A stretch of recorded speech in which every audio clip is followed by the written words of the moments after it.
Yeah. How do you want to do this? I reckon just run. Thanks. So cheers, Matthew Hauser, for coming on. And then be like, we want to thank you guys for a previous ep. Yeah. All right. Run it. 3, 2, 1. All right. Thanks, Matty, for coming on. That was great. Moving on. I guess Elliot and I just want to thank everyone for listening to the previous. Stop fucking laughing. Fucking hell. I can't take us seriously. Background.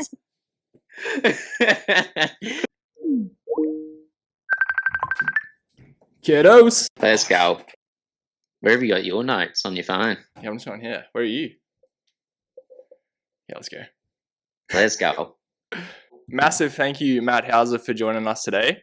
He is the number 1 ranked triathlete in the world at the moment. He's coming off a fresh 7th at the Olympics, and he is a World Triathlon Series race winner. So thank you, Matt, for joining me and Kurt. Thanks, lads. Good to be here. I'm joining you from sunny Loughborough at the moment. So in the UK, we'll see how long that lasts for. But it is still a little bit of chill in the air. So yeah, definitely missing home at the moment. Yeah, I bet. Yeah, how long have you been away for now? Now about 3.5 months. So yeah, been on the road ever since early June, and then I'll be overseas for another 1.5 months. So coming home in November. So yeah, 5 months in total this trip. So it's a bit of a long one, but been lucky enough to have my girlfriend Georgia join me for 4 months of that. So it's been accompanied. So that's helped for sure. How's the visa looking? Yeah, that's why I'm in the UK. I was going to say, quick trip across from France to the UK. That was a very fast turnaround from the French Cup. Yeah, definitely. So yeah, couldn't stay too long because I got to bank up my days in Europe. Obviously, as you know, you got to only spend 90 days within the 180 days in Europe. So unless then you got to go get someone to sponsor you and say that you're living somewhere else in France or get the Dutch visa or something like that. Yeah. So yeah, always have an athlete and competing professionally over here, but yeah, so because we got the World Championships in Spain, so we've got to do the last leg in Europe. So solid, banking my days so I don't get locked up. They make it difficult, eh? You can't just concentrate on your race and logistics as well. I do, and we're putting money into the economy. You know, we're buying as many coffees as the next person. So let's go. It's not like we're using up space. Yeah. Well, as you know, this is a pretty professional podcast. It's hopefully going to help with your social status, give you a few more extra followers and stuff. So we'll try and make it not too interview for you, because that's definitely not what me and Kurt are. and I know you're not typically like that either. But pretty much the whole gist of this is you're coming off the Olympics, you've done Australia proud. But I think there's a lot of people out there. Well, to be honest, your career has been very long for such a young fella. I remember as a young junior when doing the old Queensland stuff and things like that. But I think it'd be nice to quickly, before we get into the nitty gritty, just like quickly tell us about yourself as a young fella and when you're growing up in Hervey Bay and making your transition across to Gold Coast with Mr. Atkins, and pretty much just how it was transitioning. Were you ready to leave Hervey Bay to go to the big smoke and all that kind of stuff? And I know Kurt's got some questions about that as well, by the way. Okay, no worries. Yeah, well, to start off with, in Hervey Bay, like, just grew up like doing cross country and school sport and athletics through school, and I remember back then it was just like trying to get as many notches in the belt as possible, like try and get as many school sport reps as you can, so you can go back to the school assembly and get presented with 5 Queensland caps or whatever. So I think it was just trying to like tick off as many sports as possible at that young age. And I remember triathlon coming along probably like 12 or 13. Yeah, I reckon I started. And that was because Brian Harrington, my old coach in Hervey Bay, he was coaching me a little bit for running at the time. And then shout out Harrow. He's a legend of the sport. So yeah, captain the Queensland team to like something like 15 or 16 victories in a row. So that's good. Yeah, that's cool. Not too bad. Not a bad record. But yeah, I think he needed me for like a relay team or something like that. And he obviously knew I was like a pretty decent runner, having like qualified for nationals and getting podiums in the past, state and national representation for cross country. So, he needed me for a relay, because back then the relays were like someone does a swim, someone does a bike, and someone does a run. Yeah. And so basically I just needed to complete like an aquathon or two and then do a triathlon to get in the team. And I made the Wide Bay team, and then got into state titles, and it was kind of like on from there. Like it was, it had so much fun, like trying to master the bike. I remember that was like probably tougher things at an early age. And I wasn't really much of a natural swimmer either, so I had to kind of work pretty hard on that.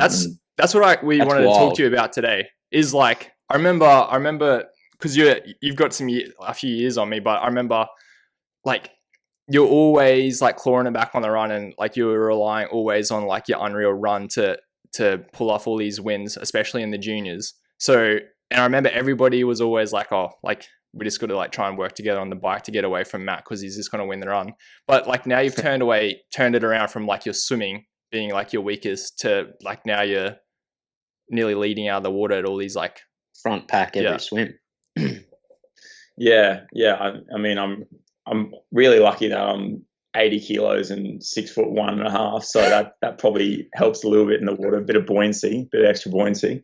But yeah, I think just at an early age, I just cracked onto like double swim days. Like I remember Harrow was making us go to the pool in Hervey Bay, like double swim day Monday, double swim day Wednesday, and then another swim as well. So it was quite regimented at the start. And I think that's really important, like at a young age. Like we've seen historically with data that progression in the swim is a lot more prevalent in like before you're 19, 20. Yep. And then after that, your development in the swim, your stroke's kind of set, your technique's set. So a lot of that work needs to get done like earlier on. Yeah, makes sense. Whereas like as the body's developing, like your run tends to get better as you age as well. Yep. Your cardiovascular system grows. Same with cycling, I guess, as well, except for Tadej Pogacar. He's a freak at 20. But yeah, I think just working at a really young age is really important. Get the basics down. So yeah, I'd say swimming's really important to work out when you're younger. And then as you said, I just found that I had a bit of a knack for it and got quite good and started leading out of races. And I'll tell you what, it's a lot more fun being at the front of the race than chasing from behind. It's never 100%. Fun chasing. So that was now you've got that swim there. Do you find you've kind of just got to maintain it now? Like it's, you're getting into more just of a maintenance constantly? Yeah, definitely. Like any sport, if you take enough time off of something, you're going to have to work pretty hard to get back to it. So like whenever we have breaks in the season, you always feel like, a bit of a stone sinking to the bottom of when you jump back in after a few weeks off. But other than that kind of like get back to fitness stage, it is kind of a bit more about maintaining that speed. And I actually don't believe I'm the strongest swimmer out there, but I think I get a really fast start and I have a high turnover of stroke rate. So I think that's super important to kind of set yourself and to get that clear water, because you're lining up against like on the weekend, we're lining up against 120 other athletes in the French Grand Prix. And the first boy's, 300 meters away. So you really have to get good at starting to be able to get clear water and not get like smashed and punched and dragged underwater in that massive bunch. So yeah, it's good. I remember, it's funny you say, because I remember at the Olympics, like I was like, mate, Matt is like lengths clear and we're at 200 meters into the race. Yeah, I remember Georgia, my girlfriend, told me like she was in the stands and she was like, what the hell? Like this guy's got off to an absolute flyer. And it was kind of like a pinch me moment. Like first 200 meters in, I didn't see anyone around me. I was like, I'm going to win this race. Right now? Am I? I don't want to get ahead of myself, but like I'm feeling unreal right now. Yeah, it's good. then we turned the boys and we headed into the strong current, and that was a bit of a different story, a bit harder up there. But yeah, I bet. Yeah, I reckon the fun. swimmers got a bit of a stitch up. I reckon that it was actually a disadvantage for you guys because if you're punching out the front and just getting an absolute, like it's the biggest sit you're going to get. All the strong boys up front breaking that sweep, that current just ripping down, and I reckon it's a big reason a big group of you probably didn't get away, is because they just swing around that buoy and they're just slotting straight into that slipstream. You did see that a lot on that second lap, eh? Like it looks like that first lap, you guys looked like it was going to open up, but it kind of looked like it came back together on that second lap, eh? Yeah. Well, obviously I didn't know what was going on behind me too much, but I think, there was a lot of tactics to the swim. I mean, if you're leading to the first buoy, you get the clear water, but then you turn around, then it's like you got to take all the current and all the push of the water, and the guy sitting on the feet, it's a lot easier. So like trying to overtake and stuff is impossible, really hard, but like sitting on the feet, it makes it a lot easier. So I don't know. It's just is a swim and a race that threw so many curveballs in, but we're already talking about. I mean, we're gravitating towards Paris. It's the topic of the year. Yeah, I know. I was going to say because I think there is so much to talk about the Olympics and everything, but quickly before we jump there, we'll rewind it a little bit. So like you've made your transition. You're now in the Gold Coast. I remember all that time ago they created like those high performance centers. So there's like high performance centers scattered everywhere. Did you get forced, or did you choose to go to the Gold Coast with Dan, or like how did you make your mind up in that instance, and also how was it when you got there? Yeah, well, I always kind of knew I was going to move out of Hervey Bay. Like mum and dad are still there, and they have such a great community there. But I think just as I grew up, it was getting a little bit too small for me, and to get a 2.5 hour ride done was like, poking your eyes with needles. It was a pretty hard gig, trying to get any type of volume done up there. It was great fun to get down to the Gold Coast. My first kind of feeling of independence, moving out of home as a 17-year-old. And I did get offered a few options. Like I did meet with Stephen Moss at the QAS, and he kind of took me through a little bit of a tour and explained to me what they could offer me in Brisbane, and training out of QSAC there. And but ultimately I kind of knew where my mind was and where my heart was on the Gold Coast. Like I'd been there for a few National Talent Academy camps, and really just like connected with the vibe of being near the beach as I grew up in Hervey Bay.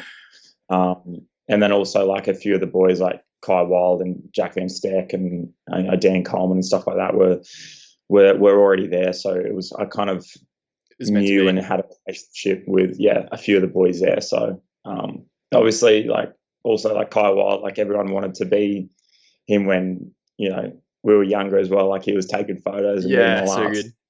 Bike and getting all these cool shots and uploading them on Instagram. And I remember I got like a camera as well because of I remember that. Like literally everyone's a photographer now. Yeah, everyone's a photographer because of Kai Wild. So but that was just added to the allure of Gold Coast and like the cool independence lifestyle. And so that was kind of how I found it. And just gelled really quickly. Like loved hanging out with the boys. And for the first year I was staying with some family friends in Burleigh, and it was just such an amazing experience at those early years on the Gold Coast. Did they put a minder with you boys or what? Because coming from a small town, young 17-year-old, nearly 18-year-old teenager, an absolute stud like yourself, it would have been an absolute playground. Oh, you're a good boy there.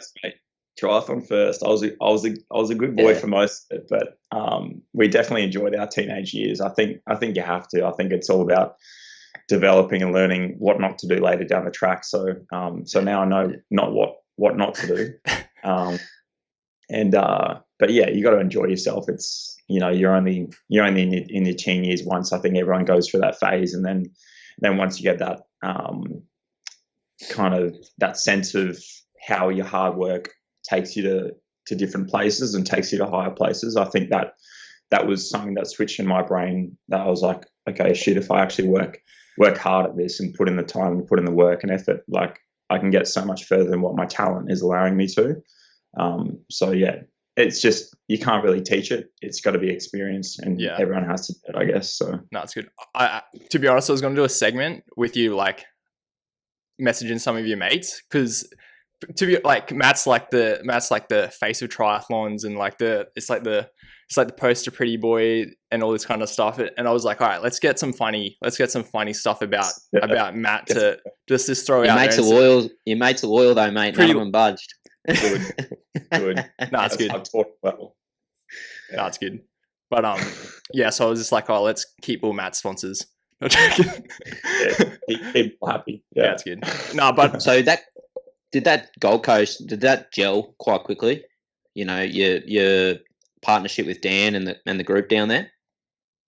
Yeah, I think so, for sure. I think like coming in there, like within the first few months, it felt like it was home, and I felt excited to go to training. I felt motivated. I felt like we're all kind of searching for a common goal to make, you know, junior world championship teams and you know, to qualify for all these, you know, overseas races and whatnot, and to get points and to start chasing some prize money as well. So yeah, it was just cool to be amongst like-minded people at the same kind of level and stage in their careers. So and then have a bit of fun with it as well, like go on trips and you know, stay in hotels and then go out after the race and celebrate victories. And yeah, it was all a great experience. That's good. Well, sure. If you look back to those junior years, because to be honest, like around your age group in Australia, it was so stacked. Like there was so many like good guys who you could be like, not like 100% he's going to the Olympics down the line and all that kind of stuff. So I'd be curious to know, like out of all your peers, who was someone you're like, nah, he is, when I'm racing him, I'm nervous. Like he is just unreal. Like if you had to pinpoint it, one of those boys back in the day. When I first started, it was Christian Wilson. Yeah. In Harvey Bay, he was like kind of my first kind of person to idolize. You know, growing up in Harvey Bay, he was like the other like real talent in the area, and Harrow obviously coached him, and I was 2 years younger than him, and he was the first person in the area to get selected for the National Talent Academy, and he got a new bike with that, like a brand new Giant TCR with that, which is just like the coolest thing back then. I just remember wanting to make that team, just to have this bike and to represent, you know, Australian pull on the colours. So he was definitely someone that I looked up to and thought that, like, if I could be anywhere near his talent at a junior age, then I would be doing well. A few other guys like Calvin Quirk. Yeah, I think I was telling Kurt about him before we chatted. I was like, yeah, Calvin was this unreal runner. Yeah, unreal runner. Like was medaling and running against the likes of like Lachlan Cook and David Tong and those guys in cross country, and was just like a really, really great running talent. His swim was his weakness, but like he managed to get bronze at junior world champs in one of his first years in Edmonton, and I think that was like a really big thing because we had two juniors on the world podium at that year, and so yeah, he was definitely to watch. And like if you got off the bike with him, you knew that it was going to be a hard running race to try and get the win. So yeah, a few of those guys, and then obviously Jake Birtwistle. He was kind of like the macho man of the time. They called him the X Factor. Yeah, he was just above and beyond all other talent. He was 3 years older than me, so he was kind of just coming out of that junior age group as I was coming into it, already racing up in the elite categories and winning some of those races as well. So so he was definitely the one that kind of paved the way for this next generation. And it was kind of cool to see his progression at an early age, and then to try and follow that as well. So that's good. Coming out of the junior stuff, you obviously had a huge rap on, and I guess Australian Triathlon had huge expectations and a lot of hope in you. How'd you go with that sort of pressure? Did you feel it affected you at all? You didn't really take into it, or How'd you find that? Yeah, good question. I didn't actually feel too much pressure. I think it was just like I didn't let my mind kind of wander too much. I was quite short-sighted on just like the next step, the next goal, trying to get to a World Cup race, trying to get to a World Series race. And I was really like motivated to make sure my transition from junior to senior was as smooth as possible. Because I remember like hearing about how Ali Brownlee literally won junior worlds, under 23 worlds and senior worlds like in 3 consecutive years, like 19, 20, 21. And that was just like, that was kind of like my goal to kind of like master all 3 it's cool. like kind of stages of development. And so I was like, my mind was very set on that. And I think because the older category and the elites were kind of already filled up with, you know, the likes of the Jake Birtwhistles, the Ryan Fishers, the Aaron Royals, the Ryan Baileys. I think that the sport was still kind of in good hands at that stage. And I didn't really feel it. Yeah, I didn't really feel like the pressure was on me to kind of like take up the mantle, and it was really just to try and join those guys and try and compete with them. So yeah, I didn't really feel that pressure, thankfully, which was good. And it was never about pressure as well. Like even in these like recent Olympic campaigns, like I've been very like supportive, and Dan Atkins has been a big part of that as well. Not trying to put a lot of the administration and you know high performance stuff on me, and kind of just stripping it back to the basics and just getting our stuff done and keeping a happy, enjoyable like daily training environment, you know, available for us all. So yeah. Well, obviously with all great performances, and everybody likes to see happy medal photos, podiums and all this kind of stuff, except there's a lot of, it's bloody tough out there, like everyone knows. So like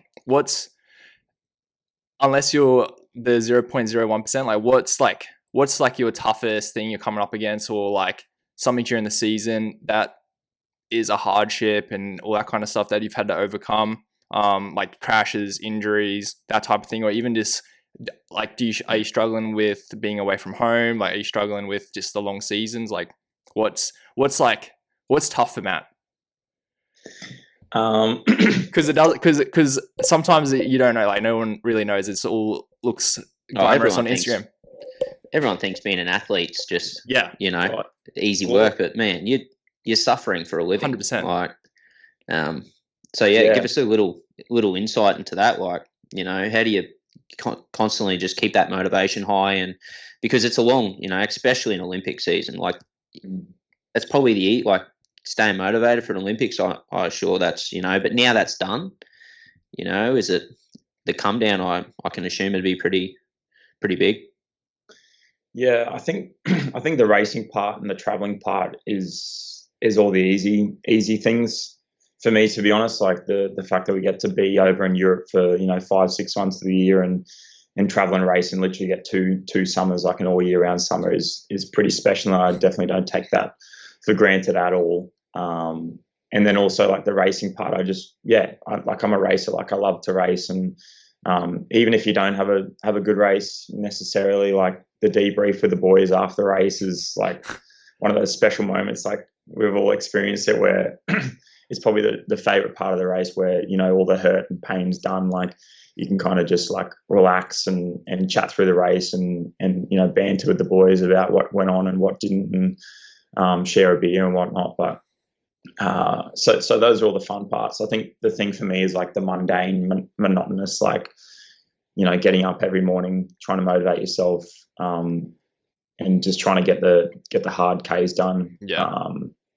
Times where, you know, not a lot's happening, life isn't very fast. Like you're back in an environment for, you know, 4 or 5 weeks at a time, and you're kind of just slugging away without any short-term goals necessarily to keep you motivated. So but then I think to combat that, you really just have to mix yourself with like-minded people that bring good energy and you know, have a laugh and you know, take it with a grain of salt, because at the end of the day, like, you're not always going to be the one to motivate others, or you're not always going to be the one to be a leader. Like, I think you need someone to take up the slack sometimes. So for me, like, especially having a few younger guys now that I'm kind of getting on a bit. I'm a bit old in the sport. 26, but I feel like I've been in the sport. Well, I've been in the sport for literally 10 years professionally, but yeah, like the young kids now, like Braden Mercer and Brad Course and Oscar Dart, and those boys are like keeping me young and motivated and bringing good energy and laughter to the squad. So I think that stuff really gets me through those like hard days. What do you reckon? What do you reckon, Kurt? Like it's such a different vibe to cycling, eh? Like in a cycling team, I think the those high performance groups of, you know, that there's a lot of your accountability and motivation just there, rather than getting up and going solo all the time. Like, you got to be a special sort of person to every single day get up by yourself. I still reckon there's a big, like, cycling's just one sport, dude. I know, even just riding as a hobbyist, like, it only took me 2 seasons to go, man, I need to do something else. You know, apart from your gooch needing a break, your brain needs a break as well, mate. You need to throw the arms over, you know, go for a run. I don't know how you guys do it with the gooch. Like, bloody, after 3 long rides in a row, I'm already like suffering. So like a leather couch, that boy one out left there me would be years like, ago, mate. It's crazy. Yeah. But yeah, I've always said if I was to just go off and do one of the individual sports of a triathlon, it wouldn't be cycling, because the amount of hours and time you spend on the bike, and it just takes up so much of your day. Like, it's probably the most time consuming part of our sport. So like, I know you only have to do one sport, but yeah, there's such a win-win between the two. Like, even though like you're not doing as long of like hours and stuff on the bike, like I'm sure some of you guys still would rack up some Ks, but then, for example, like going and doing 3 sessions for the day as well, I'd rather just get it done in one. Yeah, but that one's 5 hours, dude. Yeah, no, but they're like waking up at 5 a.m. They're going swimming, buddy. Let's do some gym. Go like cut a few hours on the bike, and then your whole day's gone as well. Nah, I reckon 3 sports the way to go, mate. Yeah, I think so. Get him back. Mate, no, mate. How did he go, Matty? How did he go when he was younger? Oh, He told me he was the next Matt Hauser. Definitely was. There's zero chance mate, we're talking to an Olympian. I'm not talking about myself. There's no chance. Put me in my place, mate. No, he was a talent for sure. He was a talent. Anyways, talking about you've done 2 Olympic campaigns now. Obviously 24th in Tokyo and an impressive 7th at Paris. What, in regards to those, I guess, 2 Olympic campaigns, what do you think the biggest difference was there for you? You know, there's a big result difference there. Do you think that's just come through maturing as an athlete, or was there things you and Dan have really dialed in, or, you know, where do you think that big improvements come from? Yeah, I reckon it's been a culmination of a few things, to be honest. Like Tokyo, we were going in probably like underprepared. I hate to say it. Like, we came in off the back of COVID, and like, you can use COVID as an excuse, but it was a legitimate like barrier to entry for performance for us. Like, we couldn't get out and race, you know, for 18 months, any overseas competitions or like any real like competitive racing. We were kind of stuck at home racing each other, trying to like simulate what it's going to be like on the world stage. And meanwhile, everyone over in Europe are already racing each other and getting good. And yeah, for me, that COVID period was kind of tough. Like, I don't think I swam for like 2 months. Like, I was just running, doing a little bit of cycling for fun. So then I kind of came back into that 2021 year and tried to do my best to scrape it together, and I did really well in the domestic scene. But that took a lot of my energy out of me. Just trying to qualify, and when discretionary selection is up for grabs, it's quite a draining process, especially like a late selection.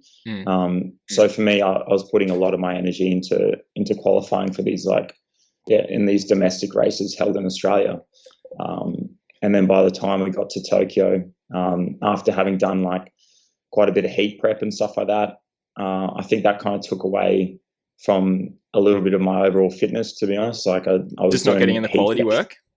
Yeah, not getting in like the big rocks. I think for sure. Like we were trying to focus on the little rocks and trying to adapt to the heat and whatnot, and doing all these sessions in the heat chamber. And then I'd just be like, I'd come out and be stuffed. Like I'd be stuffed for the rest of the week. We'd have to take it easy and bring back the volume. And I think knowing what I know now, I would have rather just like got the big rocks done first and try to get like a bunch of training done in those earlier months before Tokyo. And then kind of rocked up to Tokyo, and it was there and gone in a blur. Like we were flown in from Australia, competed, were stuck in the bubble, and then had to get out like the next morning of the race. So there was no time to like kind of really enjoy or soak up the experience or anything like that. So Oh, sorry. I was just going to say, do you reckon the ways like that you guys are approaching it now, that you can do a full season of racing and things like that, are you guys preferring to take like racing yourself into shape and having like a full season of racing, for example, leading up to the Olympics to get yourself prepped? Or is it like old school, like let's do a massive block of training and we'll train into race fitness instead of like race, recover? It's, I think it's like depend on person to person, to be honest. Like for me, I get a lot out of racing, and I get a lot of that kind of like high intensity stuff that you can't really emulate in training without that like pure adrenaline from a race. So I think for me, like I can definitely race into fitness. It's about like having a balance. Obviously, you're not going to race 4 out of the 5 weeks leading into Olympics. You're going to kind of like quantify that in the months leading up to it. So, but yeah, it's different person to person. Like some people just like lock themselves away and just slug it out. Yeah, no, you're right. And then try and like peak for this race. But yeah, for me, I definitely like find myself racing into fitness a lot more. And obviously like it adds to having that extra level of readiness on the day as well. Like just experiencing competing day in, day out. Preparing yourself for that, I guess. Yeah, I guess when you're winning a lot, you probably take a bit of confidence. Is like, come on, let's go. Like, give me the next one. Yeah, it is good. It was hard, like racing the Hamburg World Series like a few weeks before the Olympics this year. I think it was hard to kind of manage my emotions and expectations. Coming off the back of that result and being kind of after that like one of the better favorites for the race. I think for me, I could have like either taken or left Hamburg, to be honest. Like just like it's a lot of emotions, like having a high level race win, a couple of weeks out from the Paris Olympics. I think I can. Yeah. In regards to the selections for these Olympics and that, and like you've said, that they can be pretty late. For yourself, if you were, I guess, coming up with the selection process or a time frame, how would you go about it? Because like you've said, guys, you can get selected, males and females quite late, and then you can't get any work done. Sometimes getting selected maybe a month or something before the Olympics, and to then take yourself to another level or to recover and get yourself even in that nick again is quite a big ask. And I think that's where, because it's well known, the Olympics is never going to be a world record time, like super. And I think that's a big part of it, because people have to get selected first, and then they probably don't get that time they need to recover, reset, start from building blocks again and work their way into peak fitness again. Yeah, I mean, it's a great question. I think a lot of countries still don't have it right. Oh, a lot of countries, just about all of them.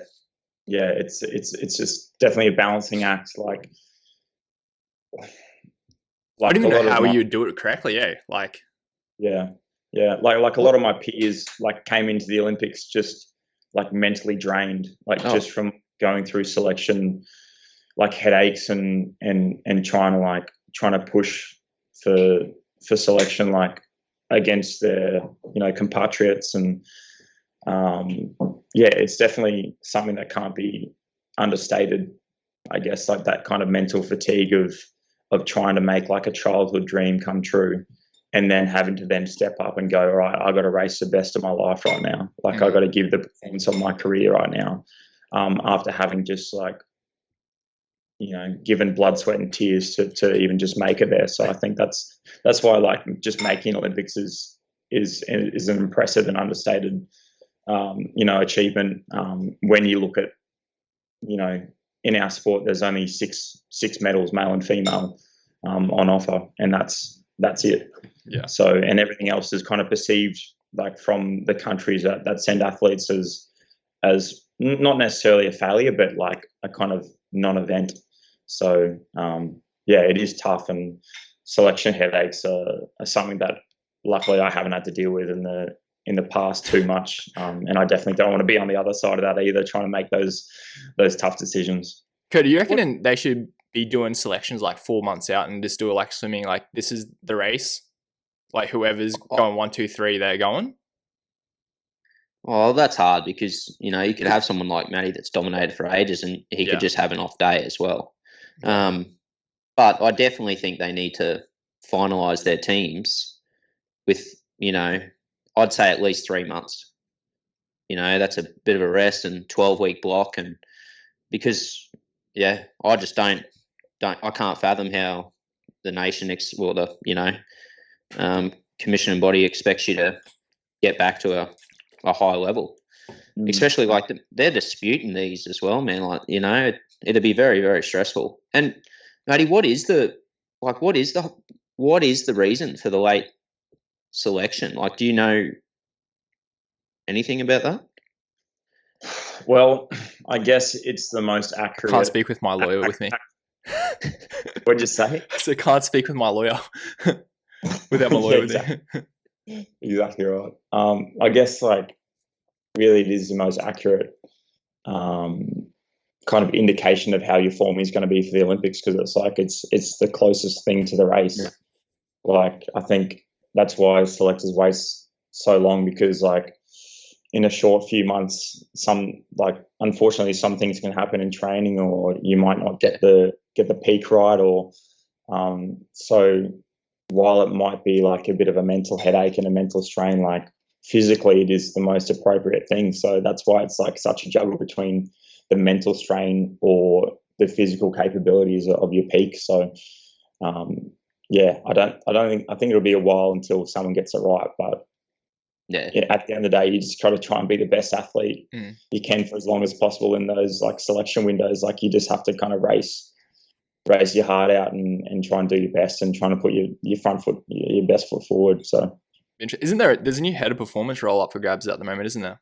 It's going to be it's going to be interesting to see who they select. I think obviously that they're looking abroad into international waters for that as well. So a bit of headhunting going on, but look, to be honest, whoever like goes into that role, they're going to have quite a hard task ahead of them, considering that our sport hasn't seen the same success as it has in previous years.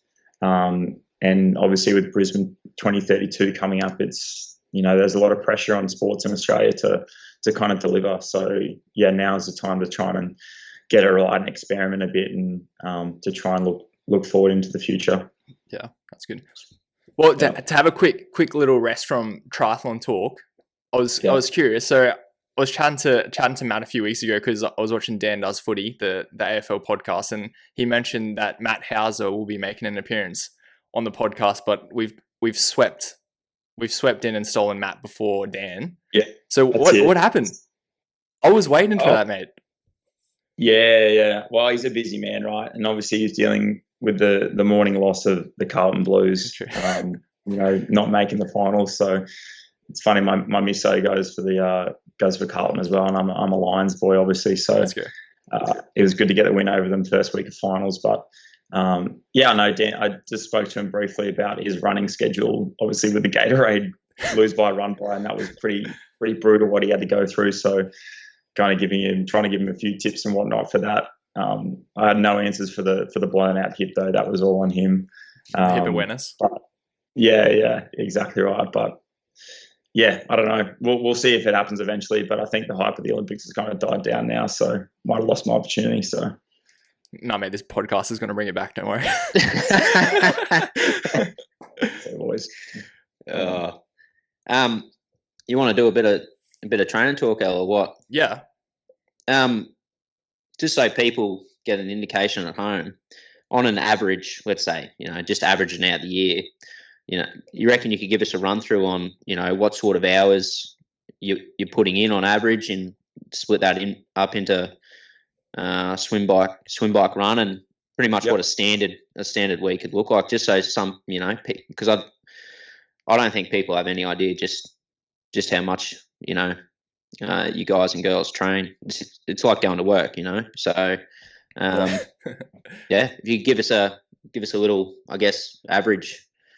Yeah, for sure. I think for our squad in particular, we don't do as much of like the beefy work as some other squads, and obviously Christian Blumenfeld and the likes of the Norwegian method. We probably do about half of what they do as well. So for us, it's kind of a little bit more intensity and a little less volume. We just found that works, and that holds the speed throughout the season a little bit more. And so yeah, it's been working so far. So if it ain't broke, why fix it? Yeah. So I'd say so like a general week's rundown would be Monday morning ride, just an easy aerobic 2.5-3 hours.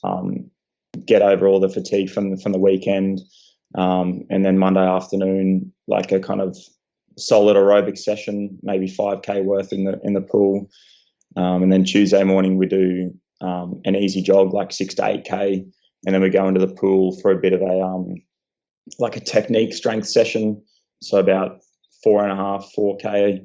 And then we'll go into the gym and do about 45 minutes to an hour's work in the gym, where we're kind of doing a lot of like plyometrics and jumps and hops and skips and a lot of those like fast twitch fiber kind of run mechanic works. And then in the afternoon we'll do like a quality session, whether that be like a bit of like a unders overs session, so like dipping in and out of race pace for about 18K, including warm up and warm down in the afternoon. So like Tuesday's quite a heavy day, quite a beefy day. Yeah. And then Wednesday morning we probably do like a session on the bike, so it might be like a hills session. For example, we were working with like Tim Kerrison, obviously high performance of Team Sky back in the day, and working with QS at the moment. So is he working with QS now? Yeah, he's doing a few days a week with the QS. So he's been jumping on board for a few sessions and helping us out, which has been amazing to have a mind like his on board before the Olympics. So Wednesday morning would be a hill session, then quite a solid hard, like longer swim in the afternoon, probably another 5K. Mate, I'm getting cycling over this. This is long. This is long. Halfway through. Do you want me to continue? Yeah, keep going. And then Thursday morning, like an easy aerobic, like 2 hours on the bike into an easy like 80-minute run. So probably get another 16-17K done there. And then gym in the afternoon. So another 45 to 50 minutes worth of gym. And then Friday morning we do like a solid swim, like a lot of speed work in the swim, whether that be in the open water, in the ocean, or just in the pool. Does Dan take all these swims? Yeah, Dan does. Yeah. Dan was trained in swim coaching. Yeah, sweet. Originally he started off as a swim coach, and so that's kind of his background before triathlon. And then probably like just an aerobic run, like 8 to 10K in the afternoon. And then Saturday is like our brick session. So we do like either rolling turns and like paceline work on the bike, maybe 3 to 3.5 hours worth in total, warm up, warm down as well. And then a run off the bike might be like 5 to 6 1Kers, holding like around race pace, and then an easy aerobic swim in the afternoon. And then Sunday is just an easy long run. So So that's kind of the week. Bloody hell. Are you guys having days off? So what hours is that for a week, averagely? So it's probably not too much. Like I think for us, it's sitting at about 25 hours a week, whereas some guys are doing as much as 30, 35 hours a week, which is insane. Like that's a full-time job. Yeah, you've got a bit of quality in there though. Yeah, we do have a bit of quality in there. So that's kind of our mantra going into training. About, I'd say like 3 to 350 on the bike, maybe 70 to 80 on the run, and then maybe 20 to 22 on the swim. So that's kind of like how the crux of it looks for the week. That is a long week. That is a long week, mate. Yeah, I don't think people just realise just how much work gets done, and that's pretty much average all year round. So you can see why it gets mundane, Yeah, 100%. Yeah, no respect. It's not all pretty. I've personally noticed the consistency in your run, especially over that 10K, has I feel is you've gotten a lot more consistent with putting down those low 30, high 29s. Is that come through just, you reckon, again, just maturing, getting older, or is that, I guess you probably have as well, just working on that run specifically? Because I've noticed a big consistency change. Yeah, thanks, mate. Appreciate that. No worries. Work's going into a bit of appreciation, so that's good. But yeah, I'd say just like time the legs over many seasons. I think like that's one thing with the running, especially. Like you really need to build up your base like over a long period of time. And for me, only until like a few years ago, until after like Tokyo, I was probably only averaging like 50, 60K run weeks. And that was like not including like periods where I was sick or I was run down from training and had to kind of bring it back. So I've definitely learned to kind of to control those periods of sicknesses and also like times of where I'm not kind of absorbing the training as well. So I think just like, building up consistency over weeks of, kilometers has really helped.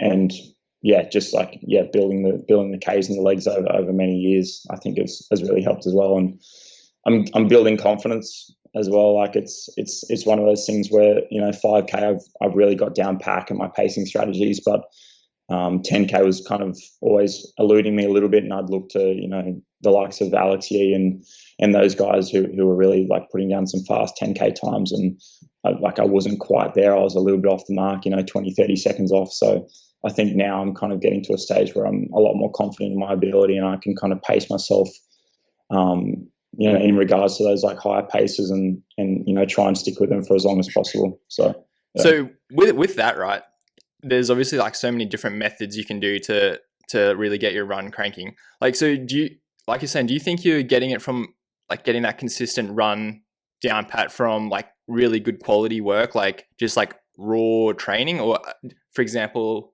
like your Joel Filiols and stuff like that, they like to run off the bike and get like a really extended duration of like metabolic load. So for example, you're doing your long ride, because there's only so much you can run without getting injured. So to like prevent that injury, like doing your long rides and then your quality runs off the bike. So instead of having like 50 minutes worth of load, you've maybe had 3 hours, but you've just had like low impact work. And then you're going into like that really quality like run work off the bike to like, I guess it's kind of a harsher aerobic session without the injury impact of like doing a 2-hour run.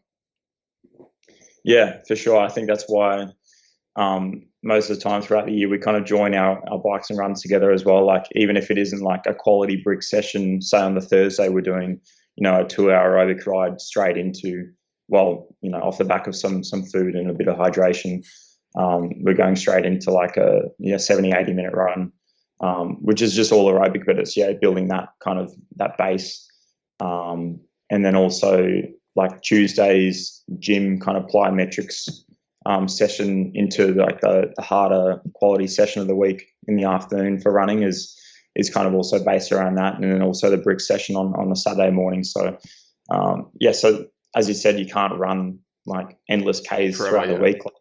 I've learned that my cap is about 80 to 90, and I haven't really gone above that, and I don't really need to. Yeah.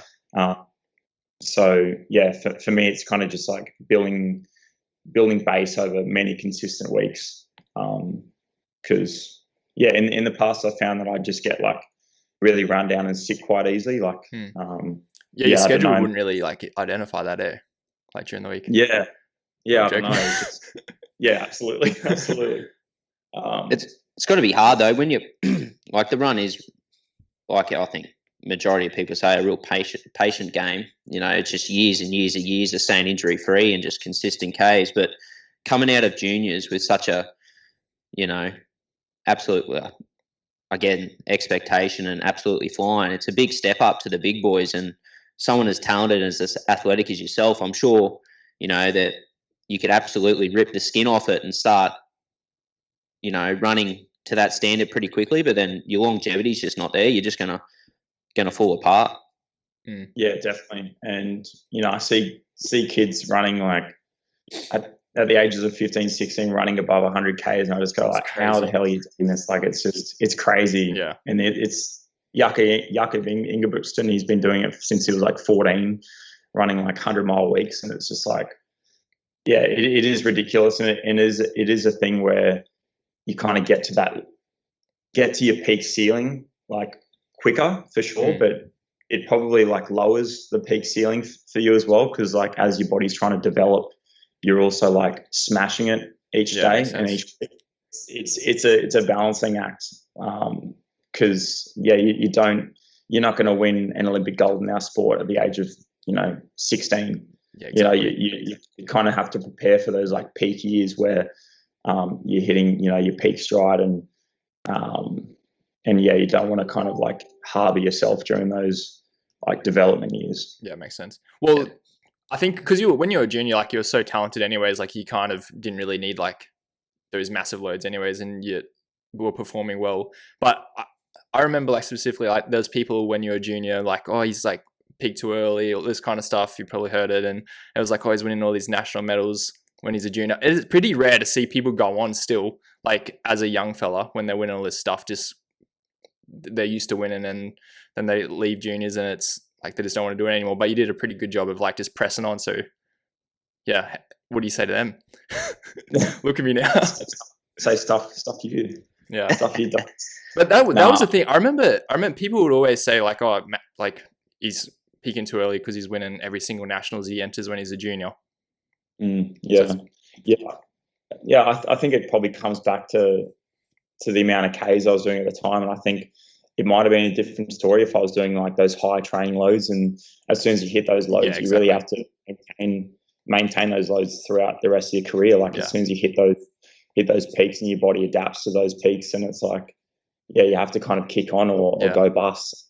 For me, I was like in those early years as a junior, like I wasn't running that much. I was probably running like 40K a week. Yeah. So in hindsight now, where I'm doing double that, and I'm kind of almost double the age, it's like I was definitely relying on talent for those early years, which I was fortunate enough to have. Not everyone like has that, but there was definitely that like period of time growing into like under 23s into seniors where I really had to like stop relying on talent and to get into the hard work. And I wouldn't change how I approached it at all, because that was what I needed to get through those early years. And when races weren't that, like, they feel like the world at the time, but they're not important in the big scheme of things when it comes to the Olympics and whatnot. So patience is the biggest thing that I would say for young kids as well. That's a good message for the juniors. I Yeah, hope they all listen to that. I don't have many, but that's one of them. That's good. I guess we move on to what you're currently racing, Super Tri. In my opinion, and a lot of other people, I think it's probably the most exciting form of swim, bike, run there is. But how do you go preparing for something like that? Absolutely. Yeah, lunatic. It's one of those things where you can't really prepare for. I think like it's something that has never really been done in the sport before, like the swim, bike, run, swim, bike, run, swim, bike, run, and having that kind of continuation of 3 disciplines, throughout the whole race. And you can try and emulate it as much as possible in training, but I think like it's something that you can kind of race into. Like for me, Boston, the first race of the season, I was kind of like, it's a bit of a shock to the system. Like it's a jump start to a car, and then by the second and third race, you're kind of into it. And you know what to expect. What levels you got to push your body to be able to get a result. So yeah, it is crazy fast racing, but it's super fun. And yeah, it's so good to see the engagement and the viewership for it as really taken on board and making it what it is as one of the best forms of triathlon out there. So yeah, nice. Is I've noticed a bit of beef between the coaches. What is that legit, or are they playing that up a bit? Oh, look, I think with the blokes, a bit of testosterone fueled banter goes a fair way. And the Bahrain Crown Racing, they got a few sticks up their asses. I think they're quite privy, and we kind of call them the mafia in our form of racing. But I mean, it's a credit to them because they've got world champions, Olympic champions in amongst their mix. So they're obviously a really strong team, and I don't think anyone wants them to win this season. So I think that's kind of adds to the banter and the beef. Makes a good storyline. Yeah, it is all What do you think? What do you think about? What did you think about? About Yi doing the arms crossed.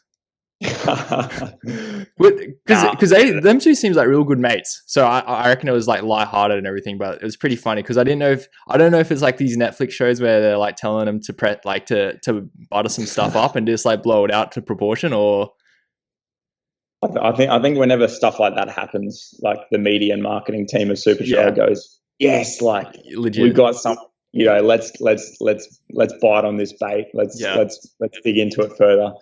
And obviously we're all mates on the circuit, some closer than others, but that's racing and that's just life. And obviously everyone can't gel with everyone, but I think it was fair play and play on. I think Hayden obviously does his wings celebration of the Falcon every time he wins a race, and no one kind of gets upset at that. And so I think the fact that Alex finally did one celebration and everyone was kind of hounding him for it was a little bit unfair, but a bit rich. Like the blokes just won Olympic Games. Can you imagine the carry on most people? Yeah, exactly right. Like he has the right to have a big head, but it's makes for a great storyline though. It gets everyone engaged, and even the banter between the coaches. I reckon it's great. That tall poppy syndrome, I reckon, as well. Like as an Australian, like you always want the underdog to win. So I think, but he's probably the most humble guy in the sport, even though he is, one of the best. I agree. So he's good. That's good. Yeah, the way they were hugging each other and after the Olympics and stuff, it was good to see. So I'm sure it wasn't anything bad, but also not to make this like a drama corner or anything like that, but. Obviously, what's his name? Pearson, the American. Morgan Pearson. What's the go with him commenting on Blumenfeld stuff like leading up to the Olympics, like going like who cares and things like that? Are they two mates, or is that like legit? Morgan Pearson is one of the strangest characters on the circuit. Like he's one of the funniest guys, but it takes a while to kind of get his humor. Yeah. And it's a bit twisted with that American kind of cockiness as well. So. To be honest, I love the guy, and I think the banter is great. But it is all just banter. I think he's just trying to under Big Blue's skin and rile him up a little bit, which I think is good. And I think for years Morgan was like commenting on Flora Duffy's posts as well, just trying to get her to bite. So he's just a bit of a shit stirrer. And I like it. I think triathlon need it, like because it can be very like there's not much of it. It's a bit like cycling. There's not much of a storyline to it. There's no real. Like no fieriness in a way, but it's good when like that type of stuff happens. I reckon I rate it.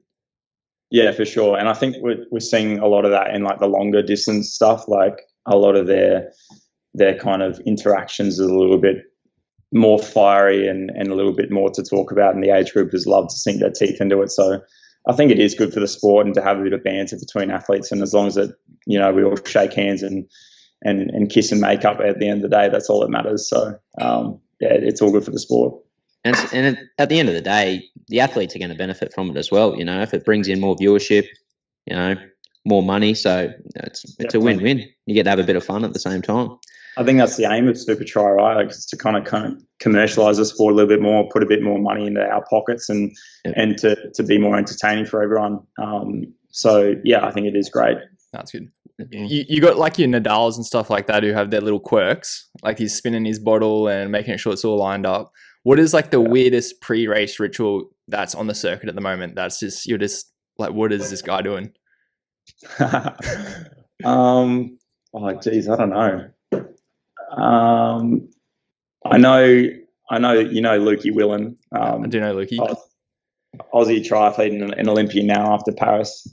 He does a few like little silly mobs on the ground that he does with his coach and physio, Warwick Dalziel. I think he does something called the spaghetti legs, where he lays on his back like a dead bug, like just flails his legs like around in all sorts of positions just to loosen up the hips. So I think that's that's pretty funny. One of the stranger things I've seen someone do, but it suits his personality because he's a little bit strange and quirky and funny. So let's go. No, I love the bloke, but shout out. Yeah, I don't know. Shout out Luca Willen. Yeah, so I'd say that probably one of the stranger things, doing dead bugs and spaghetti legs on before the start. They've always had this massive warm up ritual, like they're warming up hours before the event starts. That's good. Yeah. Like I'd go for an easy jog with him, and he'd be doing like his toe walks and his marching band walks or whatever he does, and you know, I just want to start jogging, and he's like got to do 5-10 minutes of these mobs and activations. So, but it's obviously worked for him for this year as well. Very true. Yeah. Oh, what's coming up next? What's the rest of the year look like for you?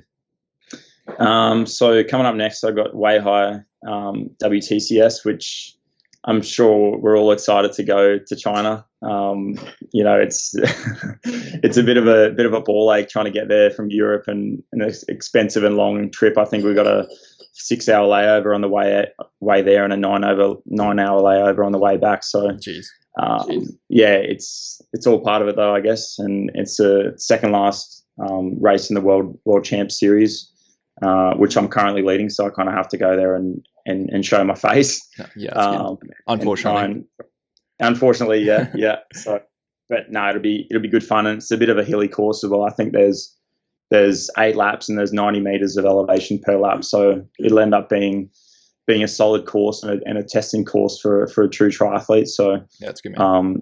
Yeah, we'll see how that pans out, and then I'll come back to Spain, Banyoles, and race Toulouse Super Tri in early October. Yep. And I'll be then Dan Atkins and Brandon Copeland and Luke Willen will join me in Banyoles after that to prepare for Torremolinos, which is a world champs in Spain. And so that'll be like my last kind of major race of the year, the final push for the world champs, and then we'll finish off the season in Neom for the Super Tri Grand Final. And then I'll bounce on my way home after that. Because there's so much logistic stuff there, right? I reckon this is an interesting question, not to boost up my question or anything. But for example, in like your cycling teams and stuff like that, we don't really have to worry about any of the logistics, and like you have like the management and the team that organize like all this logistic stuff and like sponsors and like getting to the races and everything.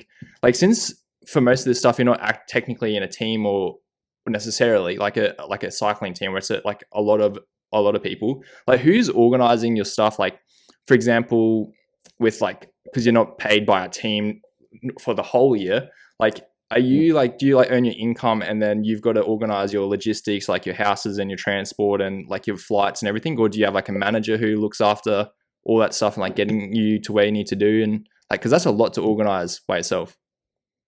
Yeah, for sure. I mean, I do have a manager, but I do kind of organise logistics and travel and day-to-day stuff. Yep. Mostly myself. Oz Try help out around like World Championship Series racing. Like, so for example, they booked and paid for the travel and accommodation for Way High, and they'll do the same for Torremolinos as well, which I'm, super fortunate to be able to go to those races and have the ability to make a profit or to make some money out of it. Because it is expensive trying to travel around the world and chase these races and points and also trying to make a living as well. So then also for Super Try, they provide us with like a bit of a travel budget, which we kind of have to stick to. And then we book all the stuff ourselves, and they'll help us out with transfers on the other side and whatnot. So, but generally we are like taken care of. I'm fortunate enough to be, a part of Try, which is a well supported and funded program, thankfully, and which I know that a lot of other guys on the circuit have to pay their own way and struggle to make it by at the end of the season if things don't go their way in race results. Super fortunate, but it's definitely not a sport where you can be making money as easily as others. That's tough. That's good though. You're getting looked after. Bikes with us, other than cycling teams where they just get a big old van and bus to take it everywhere. So, how's lugging a bike around Europe? Hey, it's just mate. That was gonna be my for people that love cycling, the cobbles, man. Like a bike bag and cobbles everywhere you go. It's a few of the Cyclone bag wheels start falling off after a couple of years. So, and the way the airport staff treat them, they get trashed pretty easily. So, it's a constant struggle, and I look forward to the day where I can travel, with my family somewhere without a bike being lugged behind. So, legit. Speaking about traveling, when's the offie starting? What's it look like? Oh, I'm actually going to Bali for a week. Oh, let's go. I've never been to Bali. Mate, it is unreal. Yeah, okay, good. We're staying in was it Canggu or something like that, so it should be interesting. But Canggu, nice. Hopefully get out and do a few wholesome things as well. But it's kind of our yearly like boys trip, I guess. So we're upgrading from Byron and going to Bali for the first time, which should be nice. Nice. Yeah, nice. Unreal. Yeah. Oh, that's good, mate. Well, you a good, Elliot, or what? I reckon that's pretty good, eh? Yeah, I don't want to take the man's time up. Thanks for your time, mate. That's been unreal. No, pleasure. Thanks for having me on, lads. Obviously, Dan Gorge can wait, but it was good to come on and have a chat to you boys. No, I appreciate it. Yeah, mate. Appreciate it a lot. Top. Well, best of luck for the rest of the season. Hopefully you can finish on top, eh? World Triathlon. That'd be unreal. We'll see what we can do. I'm currently living and training with Alex here at the moment, so I'm keeping a close eye on him and making sure he doesn't get too fit or fast for me. So, what are you going to buy with your bonus? What's the go-to if you win that? Probably just buy everyone beers, I reckon. Yeah, that'd be the go. Try and share it with everyone. I mean, I do have a mortgage now, so I've probably just got to keep paying off that and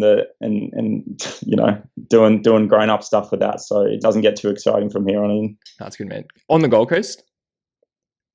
Oh, and I'm also getting pressured by my misso to get a dog as well. So I don't know how that's going to go down with being overseas for half a year, but we'll they can get a passport, can't they?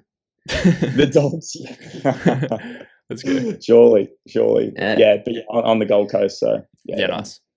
That's awesome. Good, all right, well we wrap it up here. Yeah. Cheers, lad. Thanks for your time, mate. Cheers, Matt.